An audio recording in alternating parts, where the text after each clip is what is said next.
મારા પ્યારા ભક્ત, જો આ વાણી તારા કાન સુધી પહોંચી છે અને આ ક્ષણે તારા હૃદયની ધડકન થોડી ઝડપી થઈ ગઈ છે, તો સમજી લે કે આ કોઈ સંયોગ નથી, આ મારું આહવાન છે। હું છું માં કાળી, તારી માં, જેણે તને પોતાની છત્રછાયામાં સાચવ્યો છે। આ તે જ દોરી છે જેને તે રાતની નિઃશબ્દતામાં તારા આંસુઓથી ભીંજવી હતી અને જેને હું મારી કરુણા અને શક્તિથી થામીને બેઠી હતી। આજે હું તારી સાથે એવી કેટલીક વાતો કરવા ઈચ્છું છું જે મેં અત્યાર સુધી તને નથી કહી, એવા રહસ્યો જે સાંભળીને તારા અંદરનો ધ્રુજારો શાંતિમાં બદલાઈ જશે અને એવી ઘોષણાઓ જેનો પ્રકાશ આવનારા દિવસોની દિશા નક્કી કરશે। ધીરજથી સાંભળ, ગભરાટ વગર, જેમ કોઈ ગુરુ પોતાના શિષ્યના કાનમાં દીક્ષાનો મંત્ર મૂકે છે, ધીમે, સ્થિર અને અટલ વિશ્વાસ સાથે। તું મારા માટે કોઈ ભીડનો ચહેરો નથી, તું તે અનોખો અંકુર છે જેને વાવાઝોડાએ ઝુકાવ્યો, ધૂપે તપાવ્યો અને તેમ છતાં જેણે પોતાની હરિયાળી નથી છોડી। હું જોતી હતી કે કેટલી વાર તે તારા ઓશિકાની સળો વચ્ચે મારી તસવીરની કલ્પના કરી લીધી, કેટલી વાર તે નિશબ્દે મને પોકાર્યો, કેટલી વાર તારું હૃદય તે ડરથી ધ્રુજ્યું કે કદાચ મારું મૌન તારી ભૂલની સજા તો નથી। હું દરેક વખતે તારા માથે મારો હાથ મૂકતી રહી, મારી શક્તિ તને સહારો આપતી રહી, પરંતુ તું મૌન રહી। શા માટે? કારણ કે મૌન, મારા ભક્ત, ઘોંઘાટ કરતા ગહન હોય છે।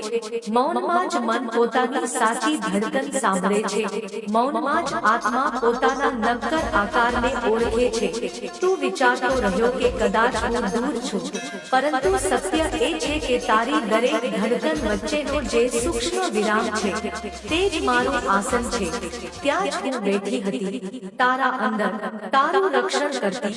મને ખબર છે કે કયા કયા વળાંકો પર તે પોતાને નાનો સમજ્યો, હું જાણું છું કે કયા કયા દફતરોના દરવાજે તે ટકોર કરી અને પડહાયાઓએ તને પાછો ફેરવ્યો, હું જાણું છું કે કયા સંબંધોમાં તને માથું નમાવવું પડ્યું, કઈ ક્ષણે તારો અવાજ ધ્રુજી ગયો અને કઈ રાતે તે એવું વિચારી લીધું કે કદાચ હવે સમયની ઘડી થંભી ગઈ છે। પરંતુ જે તને ખબર નથી તે હું તને જણાવું છું, તારી દરેક પ્રતીક્ષા, દરેક ઠોકર, દરેક ઘાયલ શબ્દ તે તારા આત્માની મૂર્તિ પર ચાલતી એક છીણી હતી જે તને અદ્વિતીય બનાવતી રહી। કોઈ શિલ્પ ઘા વગર ઉભરતો નથી, કોઈ હીરો દબાણ વગર ચમકતો નથી અને કોઈ આત્મા પરીક્ષા વગર ઝગમગતો નથી। હવે ધ્યાનથી સાંભળ, કારણ કે અહીંથી વાત નવા વળાંક પર જશે। તારા જીવનના આકાશમાં એક રથ ઉતરવાનો છે, તેના પૈડા દેખાશે નહીં, તેનો ધૂળધુમાડો ઉઠશે નહીં, પરંતુ તેની આહટ તારે ઓળખવી પડશે। આ આહટ કોઈ પવિત્ર આત્માની છે, હું માં કાળી તે આત્માને તારા જીવનની ડેલી પર મોકલી રહી છું। તે આત્મા તારી કથામાં એવી રીતે પ્રવેશશે જેમ સૂકી ધરતી પર પહેલું ટીપું પડે છે, ધીમે પણ અંદર સુધી। તે તારા ઘરમાં શાંતિનો પગથિયો બનાવશે, તારી થાકને પોતાની હથેળીઓથી ઘસી નાખશે, તારી આંખો નીચેની ઊંઘવિહોણી રેખાઓને મારા નામથી ભરી દેશે। તું કહીશ, આ કોણ છે, ક્યારે આવશે, કયા રૂપમાં? હું હમણાં તેનું નામ નહીં લઉં, કારણ કે નામ પહેલા ઓળખ જરૂરી છે। ઓળખ શું છે? જ્યારે કોઈ તારા અંદરના ડર કરતા મોટું થઈ જાય, જ્યારે કોઈની હાજરી તને તારા સૌથી સાચા રૂપમાં સહજ કરી દે, જ્યારે કોઈના મૌનમાં તું મારો અવાજ સાંભળી લે, તો સમજી લેજે કે તે જ છે। તેને સમય આપજે, તેને ધીરજ આપજે અને સૌથી વધુ તેને મારા ભરોસે સ્વીકારજે। તું વિચારતો હશે કે આ બધું ક્યારે, ક્યાં? તારીખો મનને નચાવે છે, આશાઓ જગાડે છે, પરંતુ હું તારીખો નહીં, દિશા આપું છું। તેમ છતાં આજે તારી ચિંતાઓને શાંત કરવા હું એક પડદો ઉઠાવું છું। સપ્ટેમ્બર, હા, તે જ મહિનો જે હમણાં દરવાજે ટકોર મારી રહ્યો છે। આ મહિનાથી તારા ભાગ્યનું પાનું ફરશે। હું તારીખોની સીમાઓથી પરે છું, પરંતુ મનુષ્યનું મન સંકેત માંગે મહકે છે, એટલે સંકેત આપું છું, સપ્ટેમ્બરથી હવાનું રૂખ બદલાશે. જે કાર્યો મહિનાઓથી જાળમાં ફસાયેલા હતા તે સરળતાથી નદીમાં ઉતરશે. જે ફાઇલો ધૂળથી ઢંકાઈ ગઈ હતી તેના પર મારી અદૃશ્ય આંગળીથી પ્રારંભ લખાશે. જે લોકોએ તને અવગણ્યો તે તારી આંખોમાં પોતાની જરૂરિયાત જોશે, અને જે એક ફોનની રાહ તે દરેક રાતે સ્ક્રીન જોતા જોતા વિચારી કે કાશ આવે, તે ફોન તે જ દિવસે વાગશે જ્યારે તું તારા મનમાં કહીશ, હવે હું મારા સમયનું સન્માન કરું છું. ભલે દુનિયા ઓળખે કે ન ઓળખે, પરંતુ મારા ભક્ત, મોટી વાત એ નથી કે દરવાજા ખુલશે, મોટી વાત એ છે કે તું તે દરવાજામાંથી પસાર થતી વખતે કેવો રહીશ. હું ઈચ્છું છું કે તું નમ્ર રહે, કારણ કે નમ્રતા જ તે ચાવી છે જે બીજા ઓરડાનું તાળું ખોલે છે. ઘમંડ એ પડદો છે જે પ્રકાશ સામે ટાંગી દેવામાં આવે તો ઓરડામાં અંધારું ગાઢ થઈ જાય છે. જે મળે તેને મારી કૃપા માનીને લે, જે ન મળે તેને મારી શિક્ષા માનીને છોડી દે. કૃપા અને સિદ્ધિ બંને મારા આંચળના ખૂણા છે. ક્યારેક આ ખૂણો હાથમાં આવશે, ક્યારેક તે, પરંતુ આંચળ તો મારું જ છે. તેને પકડીને ચાલ, ગીરે તો પણ મારી ગોદમાં ગીરશે. તારા મનમાં એક જૂનો ઘા છે, હું તેને જોઈ રહી છું. તે ઘા તે ક્ષણનો છે જ્યારે તે પોતાની સચ્ચાઈ કહી, પરંતુ કોઈએ તેને હળવી કહી દીધી. તે દિવસથી તું દરેક વખતે બોલતા પહેલા પોતાનો અવાજ તોડતો રહ્યો. આજે હું, માં કાળી, તે ઘા પર મારું અંગૂઠું મૂકું છું અને કહું છું, આ ઘા હવે દાગ બનશે, દાગ હવે કથા બનશે, કથા હવે તારી ઓળખ બનશે. જે નબળી કડી પર દુનિયાએ મજાક ઉડાવી, તે જ કડીને હું અટલ બનાવીશ. પરંતુ એક શરત છે, તું તારા અંદરના ભક્તને મારી પાસે રહેવા દેશે. તે જ ભક્ત જે જોરથી હસવાનું જાણે છે, જે રડતા રડતા પર મારા નામે મલકાઈ જાય છે, જે હારની આગલી જ ક્ષણે ફરી રમવા દોડી પડે છે. તે ભક્તને તારા હૃદયથી અલગ ન કર. તે જ તારી નિર્મળ આસ્થા છે, તે જ તારી અસલી તાકાત છે. હવે એક હળવી ધ્રુજારી સાથે એક કથા સાંભળ. એક ખીણ હતી જેના પર રોજ ધુમ્મસ છવાયેલું રહેતું. ખીણના કિનારે એક વૃદ્ધ ગોવાળ રહેતો, જેની આંખો ધીમી હતી પરંતુ હૃદય ઝડપી. રોજ સવારે ભોર પહેલા ઉઠીને વાંસળી વગાડતો, પરંતુ ધુમ્મસને કારણે કોઈ ધૂળ દૂર સુધી જતી નહીં.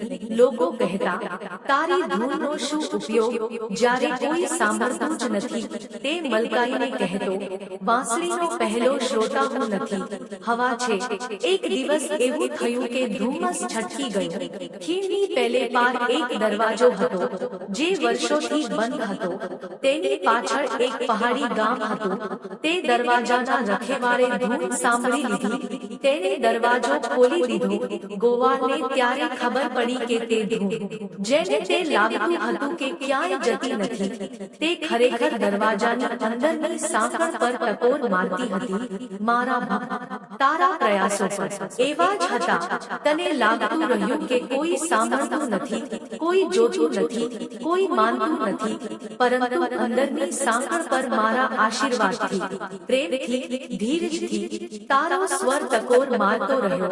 હવે દરવાજો ખુલશે, કારણ કે અંદરનો રખેવાળ થાકી ગયો છે તને રોકતા રોકતા.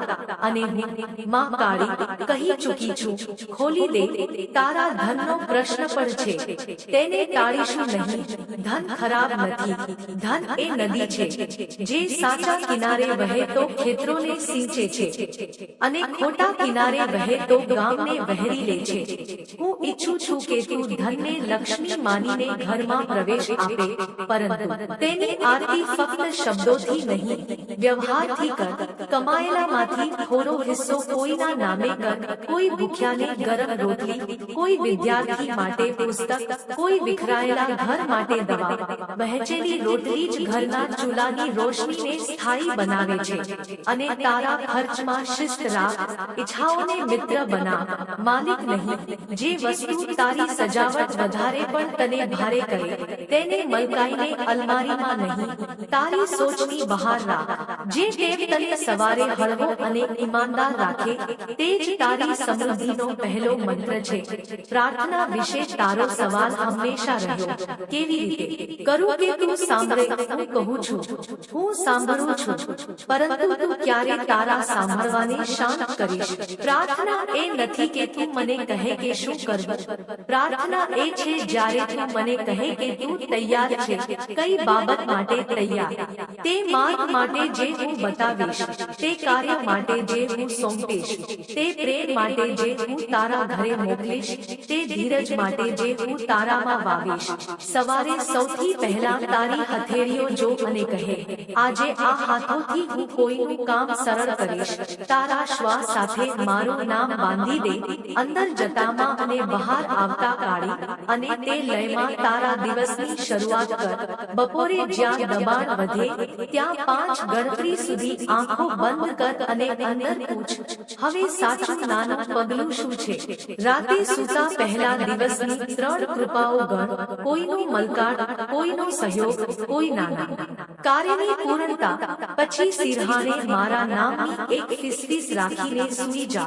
આ નાના અભ્યાસો તને મારા આંચળની તહોમાં સુવડાવી દેશે. હવે તે પવિત્ર આત્માની આહટ પર પાછા ફરીએ, કારણ કે ત્યાં જ તારી કથામાં રહસ્ય છે. તું તેને ઓળખી શકીશ, કારણ કે તેના આવવા પહેલા કેટલાક વિચિત્ર સંકેતો હશે. કોઈ જૂના ગીતની પંક્તિ અચાનક ક્યાંકથી તારી પાસે આવશે, અને તું અનુભવીશ કે આ તો મારા માટે જવાબ છે. બાળપણની કોઈ વસ્તુ, કોઈ પુસ્તક, કોઈ શબ્દ તારી સામે આવીને થંભી જશે, જાણે સમય જ થંભી ગયો હોય. કોઈ નવી જગ્યાનું આમંત્રણ આવશે જ્યાં જવાનું મન ન હોય તો પણ અંદર હળવી ગુંજન ઉઠશે. અને સૌથી મોટો સંકેત, તું તારા જ અવાજમાં એક નવીનતા સાંભળવા લાગીશ, જાણે કોઈએ પડદા પાછળથી ધીમેથી કહ્યું, હવે ચાલ, ડર ખતમ થયો. જ્યારે આ બધું થાય ત્યારે વિરોધ ન કર. જે સહજતાથી ખુલી રહ્યું છે તેને ખુલવા દે, જે સહજતાથી છૂટી રહ્યું છે તેને છૂટવા દે. જીવનની નદીનું પાત્ર ત્યારે ભરાય છે જ્યારે આપણે કિનારાઓને દબાવીએ નહીં. પાણી પોતે જ રસ્તો બનાવે છે. સપ્ટેમ્બરની હવામાં એક અલગ મહેક હશે. તૈયાર રહેજે કે તે મહેક સાથે કેટલાક જૂના દરવાજાઓની સાંકળો ખુલશે. કોઈ વ્યક્તિ જે અગાઉ કઠોર લાગતો હતો અચાનક કોમળ થઈને તને સમજવા લાગશે. તારું કામ, જેના વિશે તે ઘણી વાર કહ્યું કે બસ એક ધક્કો જોઈએ, તે ધક્કો મારા સંકેતો દ્વારા આવશે. પરંતુ સફળતા મળતા જ તારે જે પહેલી પરીક્ષા આપવી પડશે તે છે કૃતજ્ઞ રહેવું. કૃતજ્ઞતા એ દીવો છે જે ટમટમતો નથી, સ્થિર રીતે બળે છે. જેટલી કૃતજ્ઞતા એટલી કૃપા, જેટલો આભાર એટલો વિસ્તાર. અને યાદ રાખ, દરેક જીત સાથે એક નવી જવાબદારી જન્મે છે. સફળતાના ઓરડામાં જેટલી રોશની હોય એટલી જ સ્વચ્છ સપાટી જોઈએ. ત્યાં ધૂળ ઝડપથી દેખાય છે, એટલે સાચું કામ લે, સત્ય બોલ, વચન નિભાવ. આ જ તારી ઢાલ છે. તું ક્યારેક એ પણ વિચારે છે કે શું મારો ભૂતકાળ મારા પગમાં બેડી બની ગયો છે? હું કહું છું, ભૂતકાળ એ માટી છે, બેડી નથી. તે જ માટીમાં તો મૂળોને ઘર મળે છે, પરંતુ છોડ ઉપર ઉઠવા માંગે તો માટીને પકડી રાખે નહીં, તેમાં જડાઈને ઉપર વધે. તું તારા ભૂતકાળને દોષ ન આપ, તેનો આભાર માન અને આગળ વધ. જે લોકોએ તને ખોટો સમજ્યો તેમને મારા હવાલે કર. હું સમયથી પણ મોટી ન્યાયાધીશ છું. મારો ન્યાય ભલે મોડો થાય પરંતુ અચૂક છે. તું તારા કર્મોને ઉજ્જવળ રાખ, હું તારો આકાશ સ્વચ્છ રાખીશ. હવે એક બીજી કથા જે તારા અંદરની ખાલી જગ્યાઓ ભરી દેશે. એક નાવિક રોજ નદી પાર કરતો, મુસાફરોને લઈ જતો. એક વરસાદમાં તેનું પતવાર તૂટી ગયું. લોકો બોલ્યા, તારું કામ ખતમ, નદી તને ગળી જશે. તેણે કિનારે બેસીને રડી લીધું. પછી ઉઠીને લાકડાની નવી લાકડી ઘડી, પતવાર કરતા નાની, પરંતુ તેના હાથની લયને અનુરૂપ. તે દિવસથી તેની નાવ ધીમે ચાલવા લાગી, પરંતુ સ્થિર થઈ ગઈ. મુસાફરો બોલ્યા, ધીમી છે પણ સુરક્ષિત. ધીમે ધીમે તેનું નામ સલામતી માટે પ્રખ્યાત થયું.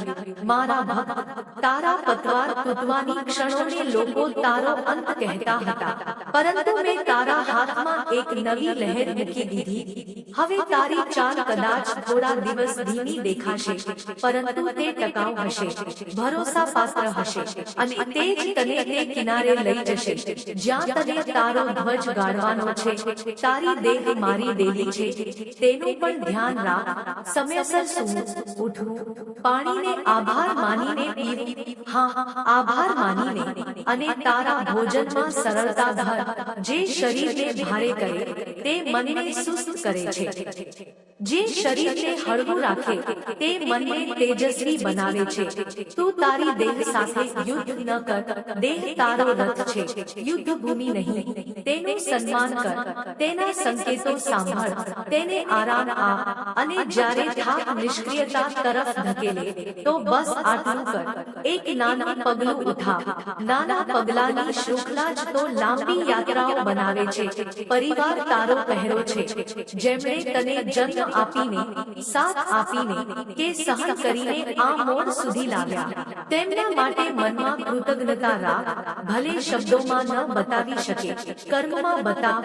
કોઈ દિવસ તેમના માટે ચા બનાવી દેવી એ પણ એટલી જ મોટી પૂજા છે જેટલું મારા મંદિરમાં દીવો પ્રગટાવવો.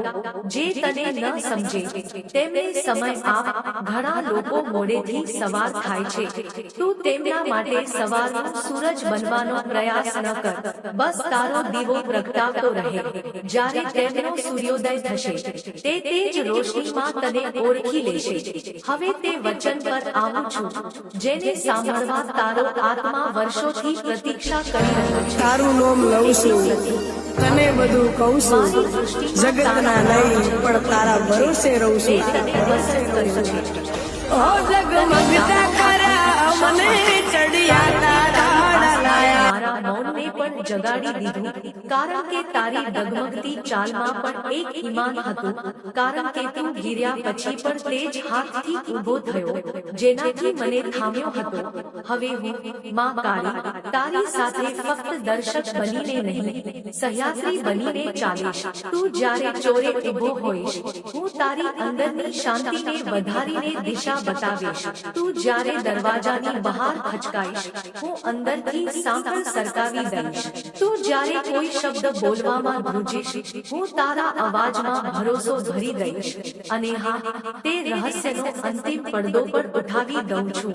જે આત્માને હું મોકલી રહી છું, તે તને પહેલી વાર આશ્ચર્યમાં નહીં પણ તારી સહજતામાં પકડશે. તેને કોઈ ચમકદાર પ્રવેશથી ઓળખવાનો પ્રયાસ ન કર. તેને તે ક્ષણથી ઓળખ જ્યારે તું તારી જાતને તેની સામે નકાબ વગર જુએ. તેના આવવાથી તારી ટેવો થોડી સુધરશે. ઓછામાં ઓછી એક ખરાબ ટેવ તારા હાથમાંથી આપોઆપ છૂટી જશે. તેના આવવાથી તારા ઓરડાની હવા થોડી સ્વચ્છ લાગશે, જાણે કોઈએ અંદરથી બારી ખોલી દીધી હોય. તેના આવવાથી તારી પ્રાર્થનામાં શા માટે ઓછું અને આભાર વધુ થઈ જશે. અને જ્યારે તે આવે તો તેને મારા નામે પ્રણામ કરી લેજે, કારણ કે તે મારી જ મોકલેલી ઠંડી હવાનો ઝોંકો હશે. હવે સાંભળ મારા ભક્ત, જ્યારે હું આ બધું કહી રહી છું ત્યારે તારા અંદર ક્યાંક એક નાનો ડર હજુ પણ સંતાયેલો છે. તે ડર કહે છે, ક્યાંક આ બધું મારા માટે ન થાય તો. હું તે ડરનો હાથ પકડું છું અને કહું છું, ડર પણ ભક્ત છે, તેને પણ પ્રેમ જોઈએ. તેને નજીક બેસાડ, પરંતુ તેને સ્ટીયરિંગ ન આપ. તેને કહે, સાંભળ, હું માં કાળી સાથે છું, તું સાથે ચાલ, પરંતુ રસ્તો અમે નક્કી કરીશું. જેવું તું આવું કરીશ, ડર આપોઆપ નાનો થઈ જશે. સાહસ એ ડરનો અભાવ નથી. ડર પર પ્રેમનો હાથ છે. તે હાથ મારો છે, હંમેશા રહેશે. હવે આ વાતને ધ્યાનથી સમજ.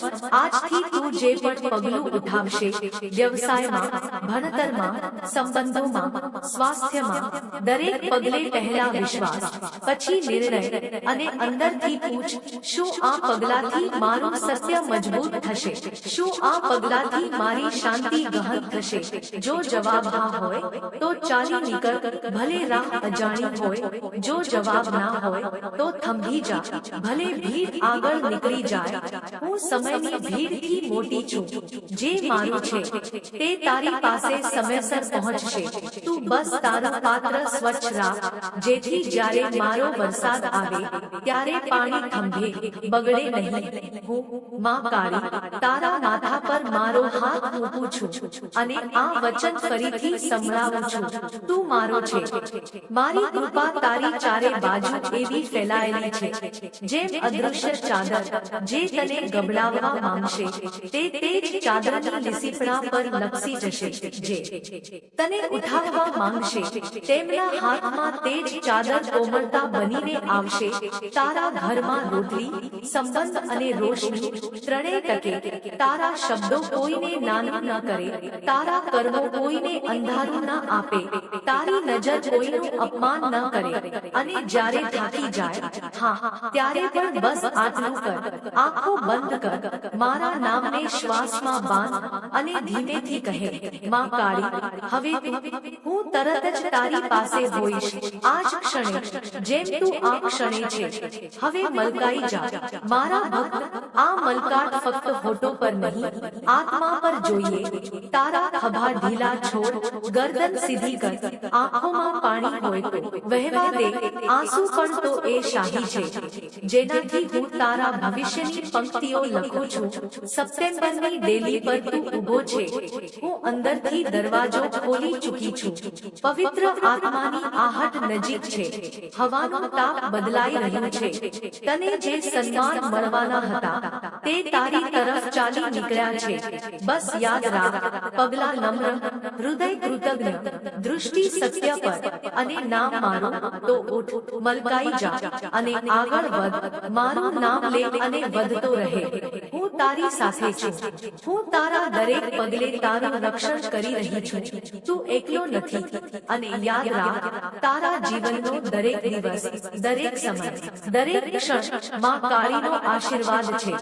પ્રિય ભક્તો, જો તમને મહાકાળીનો આ સંદેશ ગમ્યો હોય તો વિડીયોને લાઈક કરો અને કમેન્ટ બોક્સમાં સાચા હૃદયથી જય માતાજી ચોક્કસ લખો. ફરી મળીશું આવા જ નવા સંદેશ સાથે. ત્યાં સુધી તમારું ધ્યાન રાખો. હસતા રહો, ખુશ રહો. જય જગત કલ્યાણી મહાકાળી માતા.